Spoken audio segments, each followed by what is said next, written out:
कि वो ये कहते हैं कि हम उस अत्याचार के प्रतीक बन के रहेंगे। क्यों? इन्हीं के तो भाई ने बयान दिया था, हमने इस मुल्क पे 800 साल हुकूमत की है। मतलब क्या? और मैं पूछना चाहता हूं, ये भाई इसमें सियासी वर्ड कहां से आ गए? बाबरी मस्जिद कहां से आ गई? भाई इस्लाम तो अमले रसूल है, अमले बादशाहत नहीं, तो बादशाह का नाम कैसे आ गया? और आप उनके साथ आके खड़े हो जाते हैं। तो समस्या यह है कि आप देश, धर्म, संस्कृति और समाज के साथ तो अन्याय कर ही रहे हैं और मुस्लिम समाज को गलत दिशा में भटकाने का प्रयास कर रहे हैं। ओवैसी जी की तो स्थिति यह है कि जिसे कहते हैं कोई मुद्दा हो तो लड़ने को तैयार रहते हैं। इसे कहते हैं ना, धुम धुम धड़म धड़ैया रे, सबसे बड़े लड़ैया रे। कहीं भी हो वो लड़ने को तैयार रहते हैं और समाज के अंदर किस प्रकार की विघटनकारी, विभाजनकारी बातें करके एक कट्टरपंथी समुदाय का वोट अपने हाथ में, पूरे समुदाय की बात नहीं कर रहा हूं, मुसलमानों में जो कट्टरपंथी हैं उन्हीं को मुस्लिम वोटों का whole sole one and exclusive copyright holder मानकर कार्य करना, ये सारी इस बात की प्रतिस्पर्धा लगी हुई है। जबकि आज देश में इतना सकारात्मक वातावरण हो रहा है, देश पॉजिटिव डायरेक्शन में आगे बढ़ रहा है। और तो और मैं आपसे कहूं, इकबाल अंसारी जो बाबरी मस्जिद का पैरोकार था, उसको पहली बात तो राम जन्मभूमि ट्रस्ट ने आमंत्रित किया और इसके बाद वो आ भी रहे हैं भैया। और ओवैसी को उसके बाद भी प्रॉब्लम है। एक कहावत होती है ना, मुद्दई सुस्त गवाह चुस्त। यहां तो मुद्दई साथ में और जो गवाह भी नहीं था वो हवा में लट्ठे भांजे पड़ा है। ठीक है, ओवैसी की बात हमने करी। अब एक और विवाद खड़ा हुआ आज। संजय राउत ने कहा कि मंदिर उस जगह पर क्यों नहीं बन रहा जहां बाबरी मस्जिद थी, 3 किलोमीटर दूर बन रहा है। हालांकि हाल में वो होके आए थे, उद्धव ठाकरे जी गए थे राम मंदिर में दर्शन। देखिए क्या है कि मोदी जी के विरोध में आज दुख की बात यह है कि वो पार्टी किसी दौर में, मुझे याद है 6 दिसंबर 1992 को ढांचा गिरने के बाद, क्योंकि हम लोग की बिल्कुल विविड क्लियर मेमोरी थी, उस समय तक तो हम लोग इंजीनियरिंग के फाइनल ईयर में कर चुके थे। तो साहब उस समय हमारे नेता डिफेंसिव में थे, मगर 11:15 बजे रात को BBC की हिंदी सेवा पर आ रहा था बाल ठाकरे साहब का इंटरव्यू और उनसे कहा गया कि यदि आपके ये कारसेवकों पे आरोप है, तो उन्होंने कहा यदि मेरे शिव सैनिकों पे आरोप है तो मुझे इस बात का गर्व है। अफसोस की बात यह है कि जो लोग ये क्लेम करते हैं, क्योंकि अब तो वो उस विचारधारा के वाहक नहीं रहे, वो आकर राम मंदिर के विषय के ऊपर इस प्रकार बात कर रहे। उसका स्रोत क्या है भाई? मैं एक बात कहूं आपसे, संजय को दिव्य दृष्टि थी, महाभारत में उल्लेख मिलता है। मेरे भाई, ये संजय राउत को कौन सी दृष्टि दिखाई पड़ रही है जिसमें वो 3 किलोमीटर दूर दिखता जा रहा है? इसका मतलब और कुछ नहीं है, वो अपनी आस्था से कई किलोमीटर भटक गए हैं।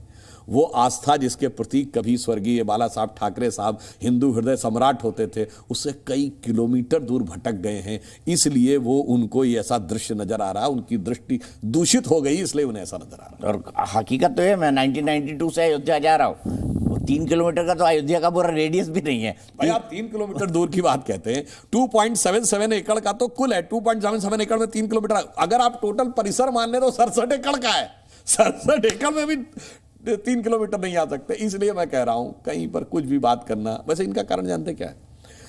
ये श्री रामलला विराजमान की प्राण प्रतिष्ठा के इस पावन अवसर पर भी इनको उसमें सच्चाई और श्रद्धा नहीं दिख रही है। जानते क्या है? एक संस्कृत का श्लोक है कि यस्य नास्ति स्वयं प्रज्ञा शास्त्रम तस्य करोति किम लोचनाभ्याम विहीनस्य दर्पणम किम करिष्यति। अर्थात जिसको स्वयं का ज्ञान ना हो, अच्छे अच्छे शास्त्र दिखाओ, उसे समझ में नहीं आता, जिसकी स्वयं की प्रज्ञा ना हो।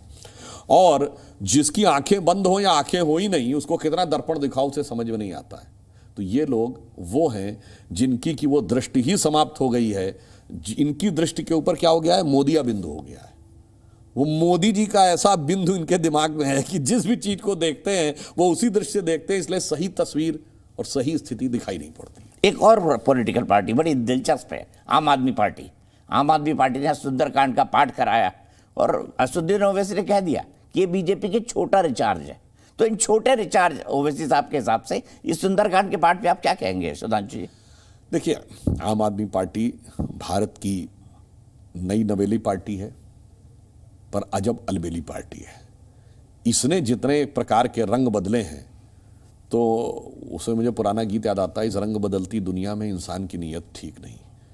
आम आदमी पार्टी, बताइए, एक तरफ एक ज़माने में क्या कहते थे कि मेरी नानी ने मुझे ये बताया कि ऐसे में तो भगवान कभी स्वीकार ही नहीं करेंगे जो मस्जिद तोड़ के बनी हो।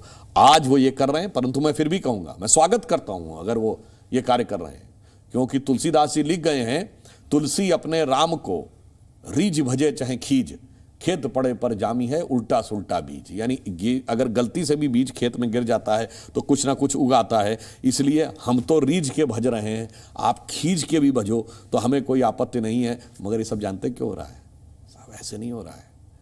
पिछले 1-1.5 साल में आप देखिए, आपने केजरीवाल जी की बात कही, ममता बनर्जी चुनावी मंच से चंडी पाठ करती दिखाई पड़ी। जयंती मंगला काली भद्रकाली कृपालिनी पूरे उन्होंने स्तोत्र का पाठ किया। प्रियंका गांधी जी यूपी चुनाव में देवी स्तुति मंच से करती नजर आई। अखिलेश यादव को यूपी के चुनाव में सपने में भगवान दिख गए, उन्होंने कहा था ना सपने मेरे भगवान आए। केजरीवाल जी को गुजरात के चुनाव में नोट में भगवान दिख गए, और अब ये सुंदर कांड करते हुए नजर आ रहे हैं। तो मुझे लगता है, जानते हैं क्या हो रहा है? बदले बदले मेरे सरकार नजर आते हैं, क्योंकि अब दिल्ली में बैठे हुए मोदी सरकार